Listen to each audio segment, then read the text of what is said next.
week from Friday. So you should be working on the study guide for the chapter we've just completed now, which is chapter 6, I believe. And today we're going to jump into the remaining chapter that will be on the exam, which will deal with cellular respiration and fermentation. So, any questions you have, having looked over your notes, right, about chapter 6, anything to do with thermodynamics, enzymes? Are you ready to move on?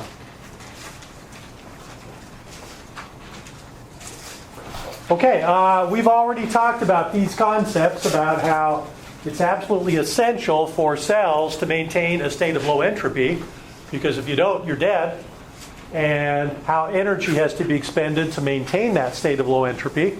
Remember the second law of thermodynamics. And the important role that ATP plays in doing the cellular work, which is the heart of maintaining your low entropy. We also talked a little bit about autotrophs and heterotrophs and how they're similar and how they're different. Which of those organisms, autotrophs or heterotrophs, do cellular respiration? Both, right? You've got to be able to take that organic molecule like glucose and cash it out to make ATP. Which do photosynthesis? Autotrophs do. Okay, they make their chemical bond energy. Heterotrophs consume it by eating other organisms. Okay, we're going to talk about aerobic cellular respiration first. And aerobic cellular respiration is cellular respiration that happens in the presence of oxygen. And here is the overall balanced equation for aerobic cellular respiration. So just by looking at this balanced equation right here, what can you tell me, if anything, about the process of cellular respiration?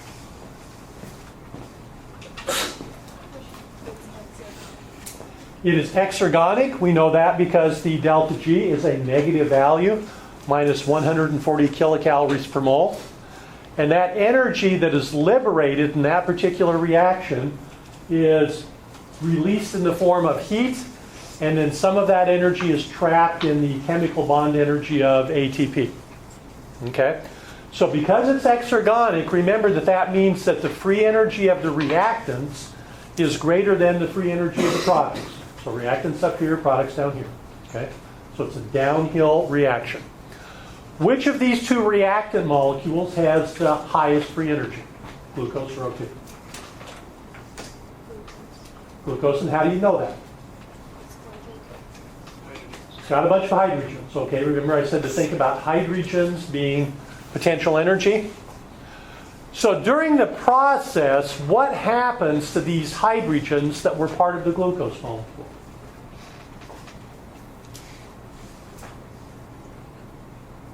Do they stay on that glucose molecule? The bonds are broken. They're ripped off, if you like. And as we rip the hydrogens off of glucose, what's produced as a byproduct?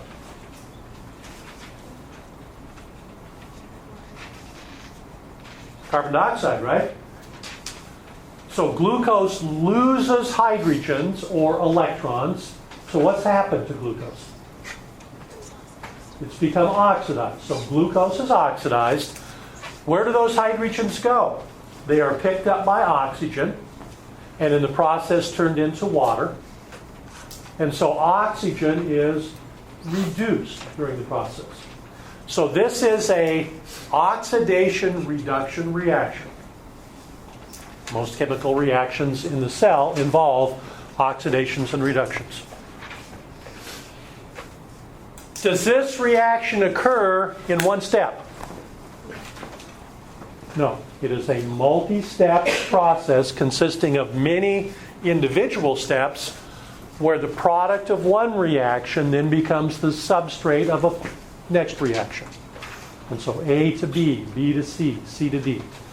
And what are each of those particular reactions controlled and regulated by?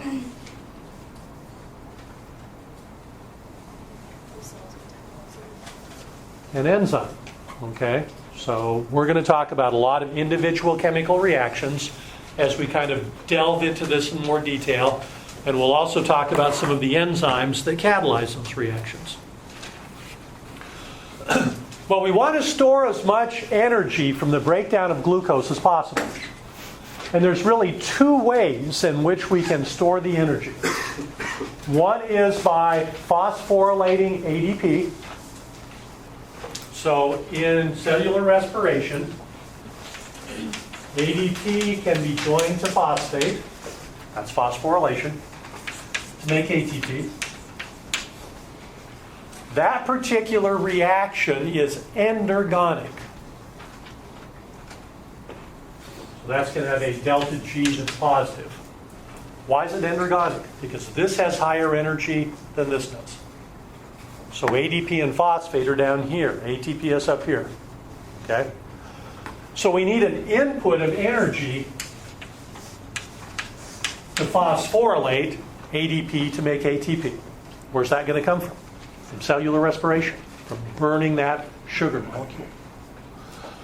But there's another way that we can make energy in cellular respiration, and that is to reduce NAD.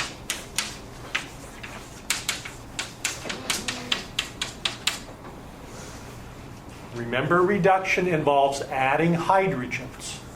So this particular molecule can accept hydrogens and in the process become reduced. So this is the oxidized form. This is the reduced form. Which one of these has higher energy? This or this?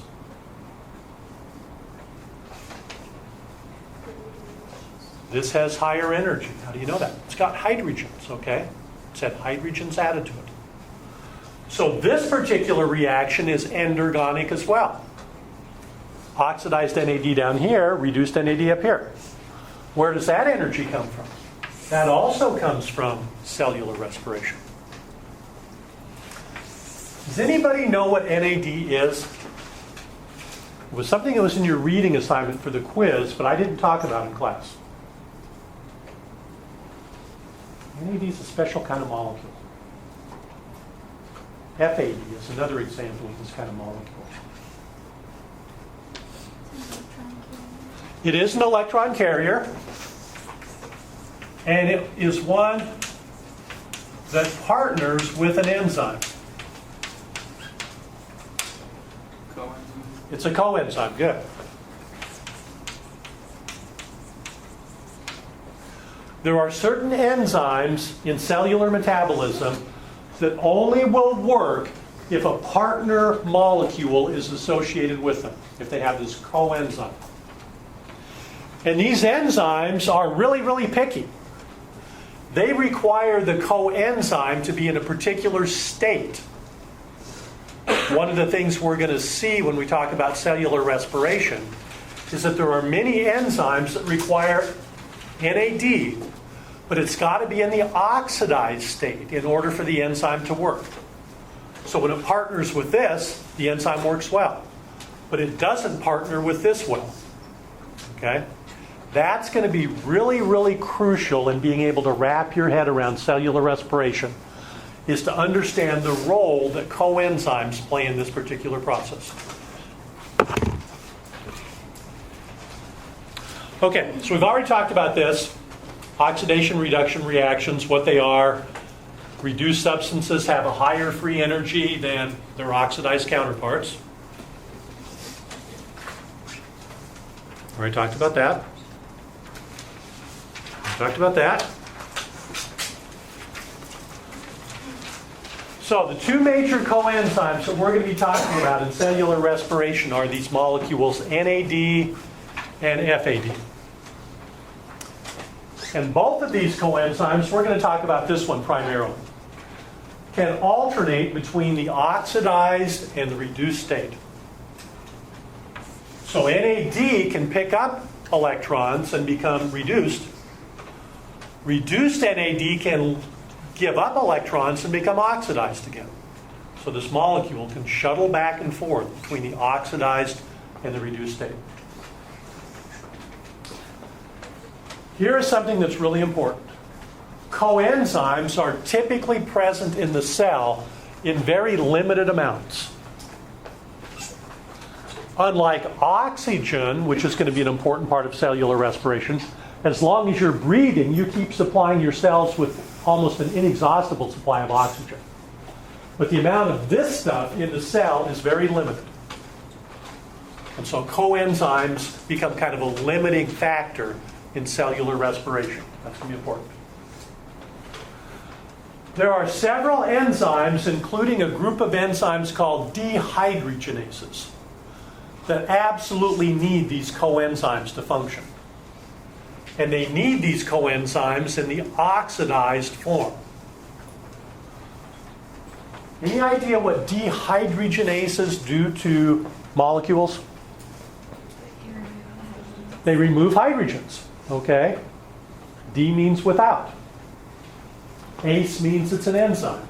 So these are the kind of enzymes that do things like attack glucose molecules and rip off the hydrogens. But to work and do that, they need this partner coenzyme in the oxidized form. Well, if these are present in limited amounts, and their enzymes are responsible for removing hydrogens, which then are picked up by these molecules, what's going to happen to this during cellular respiration?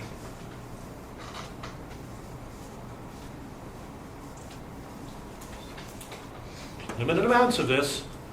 This enzyme helps the dehydrogenase to remove hydrogens from glucose, and those hydrogens end up here. So this is converted into this. So what happens to the level of this during respiration? It plummets, okay? And eventually you're going to run out. And when you run out of this, will the dehydrogenase enzyme work? No. So what's going to happen to cellular respiration? It's going to stop. Those enzymes that catalyze that reaction will no longer be functional. So during cellular respiration, if it's going to keep going, what do we have to do? We have to have some mechanism in the cell where this is turned back into this. I like to refer that as recycling the coenzymes. So respiration takes this and converts it into this, but to keep going, we've got to convert this back into this again. This has higher energy than this, right? Reduced, oxidized. So during this recycling process, energy is going to be released. What's that energy going to be used for? Well, one thing it can be used for is to make ATP. So we can make ATP directly, and I'll show you how in just a second, or we can make ATP by means of this recycling phenomena that takes place involving the coenzymes.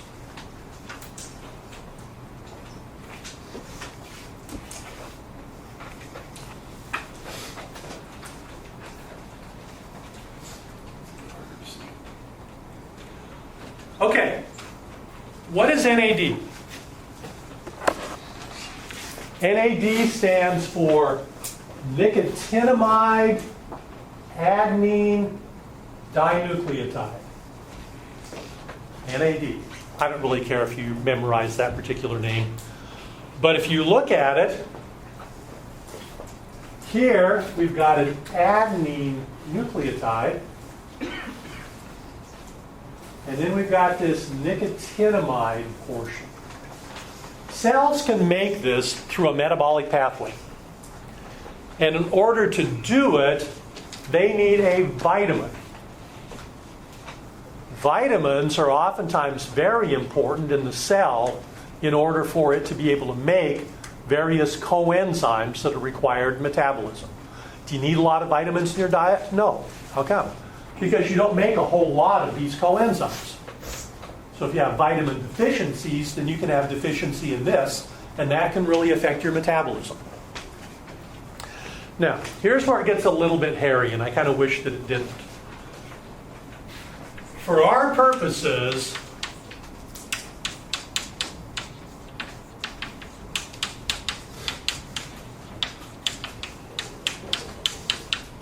I'm going to consider all of those terms to be synonymous. Sometimes you will see in books, most commonly, reduced NAD referred to as NADH. Sometimes in my slides and old notes, you'll see it referred to as NADH2. Actually, in reality, the correct way to portray NADH is NADH plus H plus. What's going on here? Okay. Here's our oxidized NAD. And you'll notice this little positively charged nitrogen in this nicotinamide portion. If a dehydrogenase enzyme strips some hydrogens from food, like glucose, then where do those go? Because remember now, glucose has been oxidized. So something's going to have to be reduced. In this case, it's going to be NAD. Well, this accepts both of the electrons from two hydrogens. Okay, remember, hydrogen has a proton and an electron. So NAD plus can accept both electrons and one of the hydrogens. So what does that leave left? There's a proton that it hasn't accepted. So when it's reduced, it is NADH, but then there's a leftover H plus.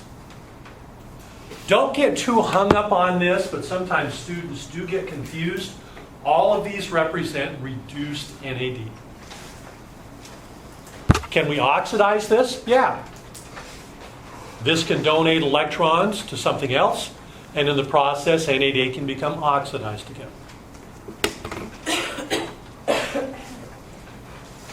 So, here's a dehydrogenase enzyme that is catalyzing a reaction where some substrate loses hydrogen. In the process now, that substrate becomes oxidized. And where does that hydrogen go?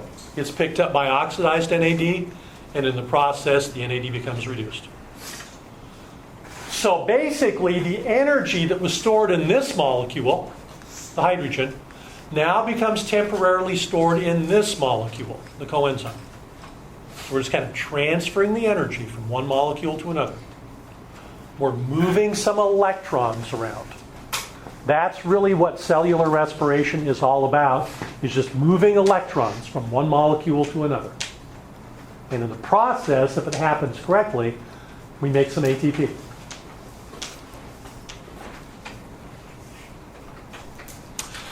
Okay, so the goal of cellular respiration is to make some energy in the form of ATP. There's actually two different ways you can make ATP. One of the ways is called substrate level phosphorylation, and the other is called oxidative phosphorylation. I can guarantee you there will be a question on your next exam that asks you to differentiate between oxidative phosphorylation and substrate level phosphorylation. Okay, let's take substrate level first, because it's the easiest one. This involves the transfer of a phosphate group from one organic molecule to another during an enzyme catalyzed reaction. I'll show you a slide, and then we can come back to that if you want to. So in this particular reaction, we've got an enzyme. It binds to a substrate that has a phosphate group attached to it. And the enzyme catalyzes a reaction where the phosphate group is removed. It's added to ADP, making ATP, and then some dephosphorylated product. Okay? The enzyme is recycled, and if there's more substrate present, it grabs more substrate and does it again.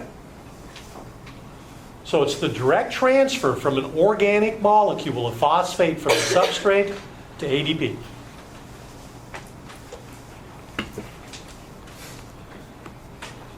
This statement might not seem significant right now, but you'll see later on why it is. This doesn't require any membranes to occur. Okay? If I take this substrate and ADP and throw it in a test tube with the proper enzyme, this reaction will occur. So no membrane involvement required.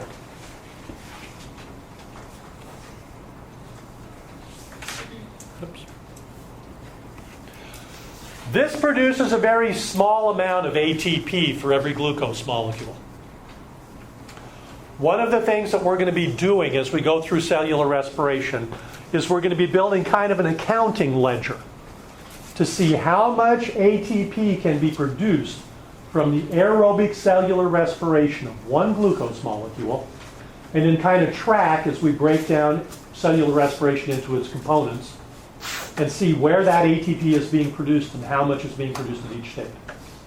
So that's something else you're going to have to be comfortable with for the exams, that kind of accounting process. The maximum amount of ATP that can be produced during aerobic cellular respiration from one glucose molecule is 38 ATPs. That is a number you will have to know. Okay? How much of this comes from this substrate level phosphorylation process? Only 4 of them. 4 out of 38. So it's a rather minor contributor to the overall payoff of cellular respiration.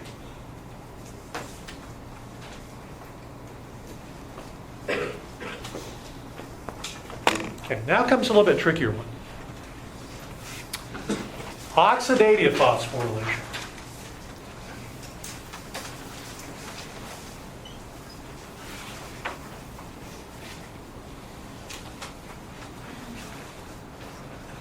Oxidative phosphorylation uses the energy of a hydrogen ion gradient, high hydrogen concentration on one side of a membrane, low concentration on another, that's a gradient. And it drives the endergonic synthesis of ADP to form ATP.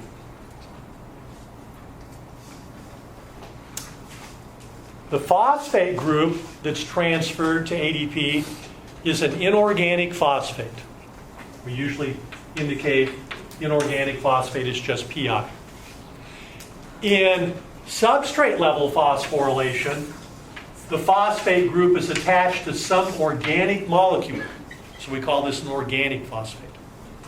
So that's substrate level. In oxidative, it's just a plain old phosphate group. The phosphate group has a phosphorus attached to some oxygens. That's an organic phosphate.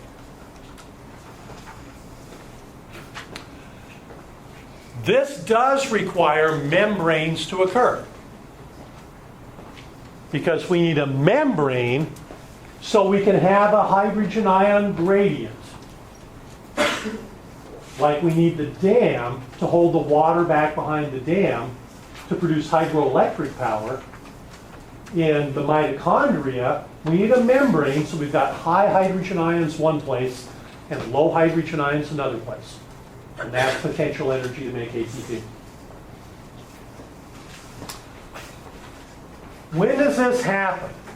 This happens during the process of recycling reduced NAD and FAD back into their oxidized state again.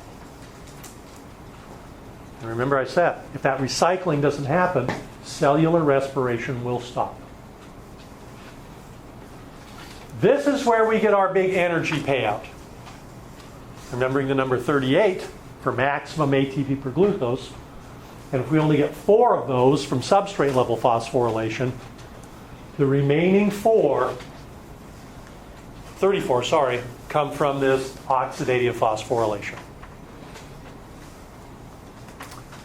And something I didn't put on here, in aerobic cellular respiration, this only occurs if oxygen's present. So oxygen plays a really crucial role in this particular process. And we'll see why that's the case in a second.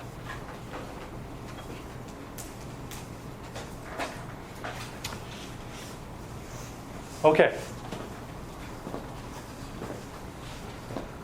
When we talk about aerobic cellular respiration,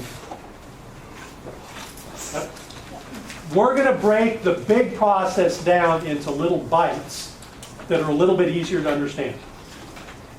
And we're going to actually break aerobic cellular respiration down into 3 kind of phases or sets of reactions. Does anybody know what those are? What the 3 major steps of cellular respiration are? Glycolysis, the Krebs cycle, and electron transport phosphorylation. Okay.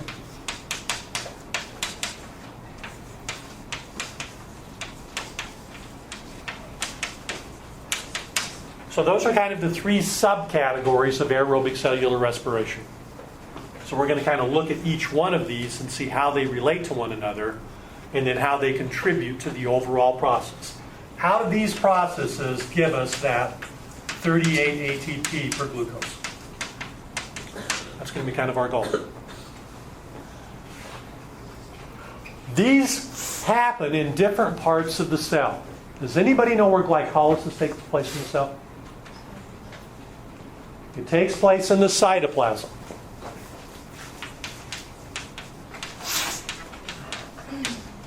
So there are enzymes floating around in the cytoplasm whose job it is to catalyze reactions involved in this process called glycolysis. Does anybody know where the Krebs cycle occurs?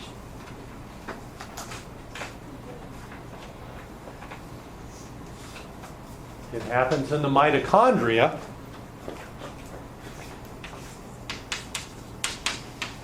And in a particular part of the mitochondria, the region called the matrix. How about electron transport? Where's that happen?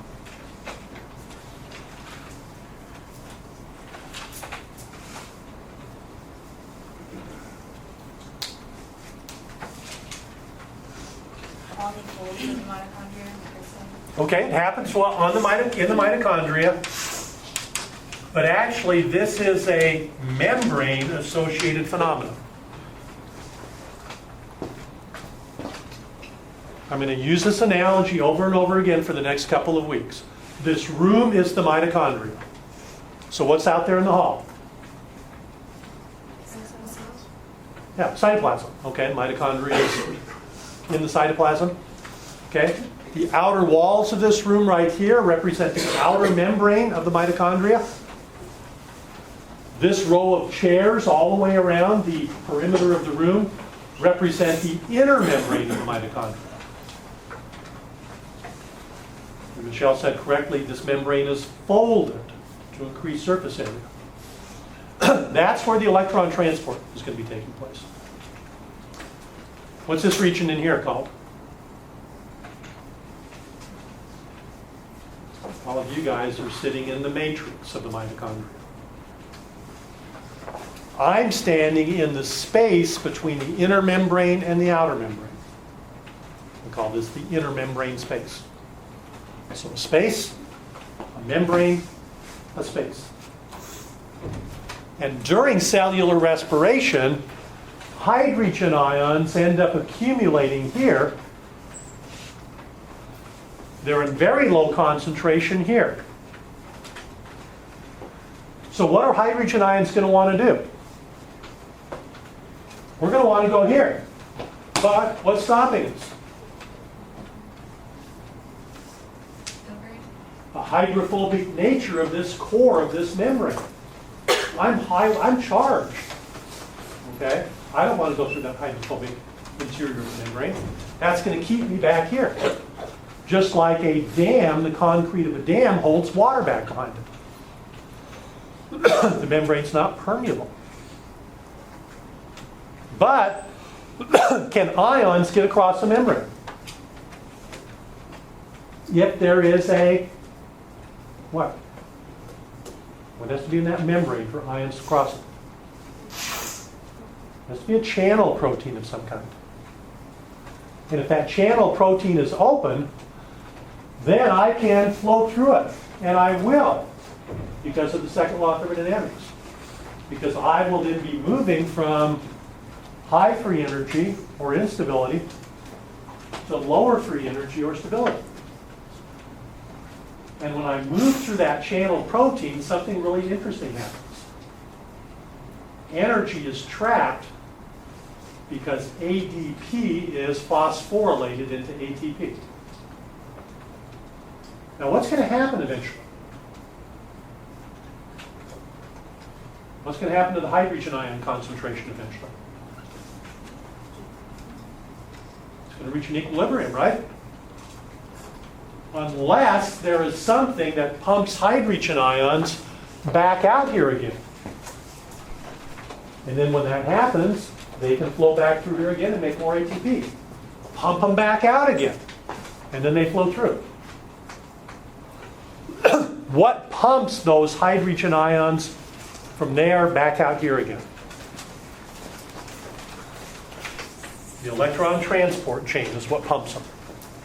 And we'll see how. Why is that electron transport chain present in the first place? The purpose of the electron transport chain is to recycle reduced NAD back to the oxidized state. Reduced FAD back to the oxidized state. So as these are being produced during cellular respiration, these are being consumed. And eventually we're going to run out of these things. So we need to recycle these back here again. That's what the electron transport system does. But while it's doing that recycling, it's making this hydrogen ion gradient. And that's what is used as a source of energy to then make ATP. So the process is called oxidative phosphorylation because this electron transport chain will only keep running if oxygen's present. The actual process of making the ATP is called chemiosmosis. That's using the energy of the hydrogen ion gradient to make the ATP. So, on this particular slide, the edges of the slide would represent the outer membrane of the mitochondria. This would represent the inner membrane of the mitochondria. Here is the matrix, and here is the space.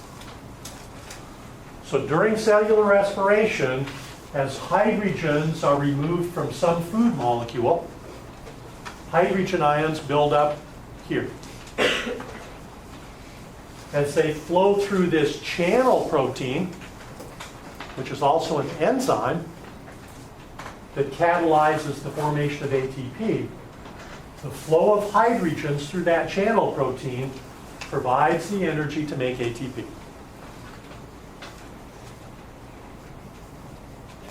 This process right here, the electron transport system, is what is responsible for the pumping of the hydrogen ions out here. So if this stops, hydrogen ions don't pump out here anymore. Equilibrium will be reached eventually. Equal concentrations here and here. Therefore, we now no longer have an energy source to make ATP. What might stop this from working? The absence of food could be one thing. Running out of the necessary coenzymes could be another thing. Or running out of oxygen could be another thing. Any of those processes will stop this, and therefore we won't have a hydrogen ion gradient any longer. We won't make ATP.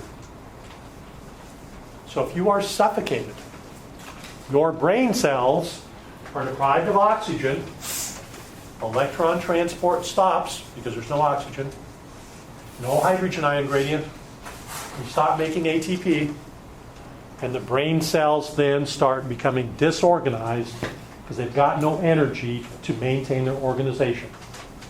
Entropy takes over, cells die. So that's the big picture.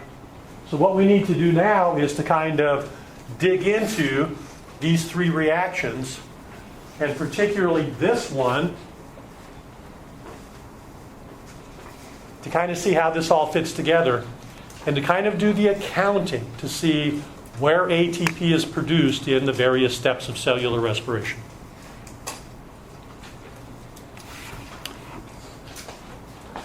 We've already talked about this, but probably deserves a quick brief review. Why are there so many individual steps involved in cellular respiration? Why not just take the glucose and immediately turn it into carbon dioxide and water? You can do that in a reaction involving joining hydrogen and oxygen. And if you combine those under the right conditions, a lot of energy will be released as water is produced. If we oxidize glucose in one fell step, throwing the match in the gasoline tank, then a lot of energy is going to be released, but it could be damaging to the cell, and the cell probably won't be able to harness it. Instead, what we want to do is take energy from molecules like glucose and slowly release that energy to oxygen in a series of steps, each of which can produce ATP along the way. So this is more efficient in harnessing the energy, and it's less destructive, if you like, as well. So there's our three major phases of cellular respiration. It's a little bit confusing because some textbooks refer to the Krebs cycle as the citric acid cycle. Do you remember, Larry, which one our book refers to? I think they use citric acid cycle. Krebs is the guy who figured this out, that particular cycle.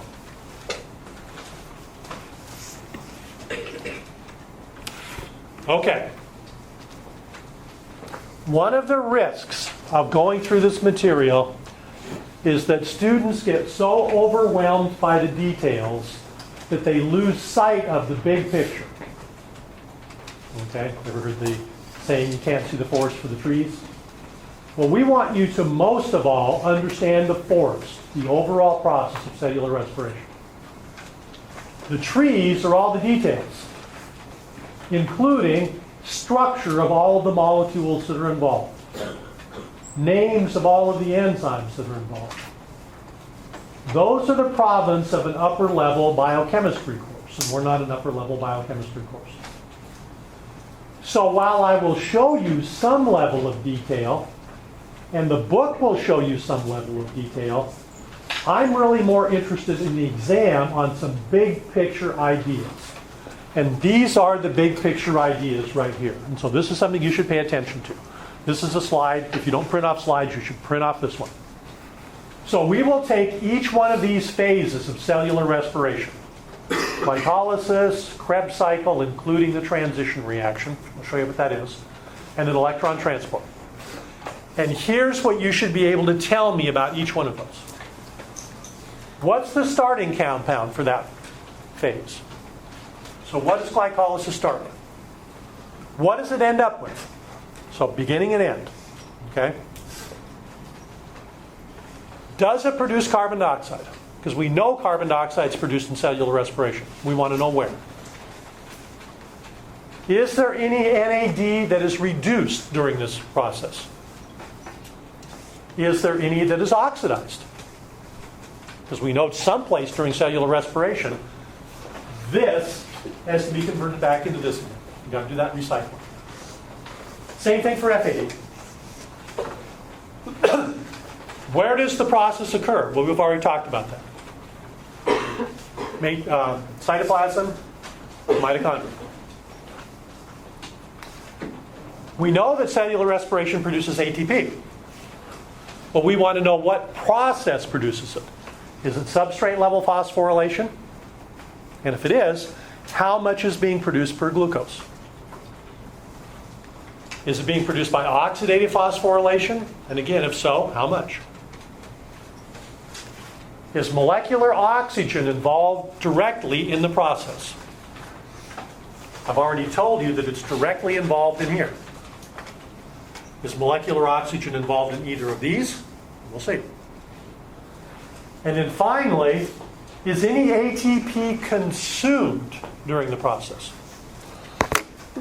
That might seem a little weird to ask, because remember, aerobic cellular respiration, free energy of the glucose is up here, free energy of the products is down here. So we know that it's exergonic, energy releasing. Are there any instances in cellular respiration where we actually consume ATP rather than produce it? As it turns out, there are. Sometimes we need to give a little energy bump to get some molecules over a little hill, and then we get a big energy payoff. That's sometimes referred to as priming the pump, putting a little energy in so you can get more out. Anybody ever seen an old movie, like an old Western movie, where they go into a cabin and they have one of these handheld water pumps that they use to pump water out? The reason that those work is that they're little, at the time they were probably rawhide or something, seals. And those particular seals help to create a vacuum when you pump the handle, and then that pulled water up. Well, if that cabin had been sitting empty for a long time, a lot of times those seals would dry out. And even though you pumped, you couldn't create that vacuum. So they have a little container of water sitting beside that you were supposed to pour down the pump first, and that would rehydrate those seals, and then you could pump all the water you wanted to after that. Okay, but you always needed to save a little bit to prime the pump. In cellular respiration, there are going to be instances where we're going to use a little bit of ATP to kind of get the process going, but then there's going to be a payout when we finish, and we'll produce more than we used. So what we will do starting on Thursday is start digging into glycolysis, and then maybe a little bit of Krebs cycle. Then we'll talk about Krebs cycle and then go on into electron transport. Highly recommend, if at all possible, that if you haven't done so, you start reading this next chapter so you can kind of get an idea of what the big picture is in the context. Okay?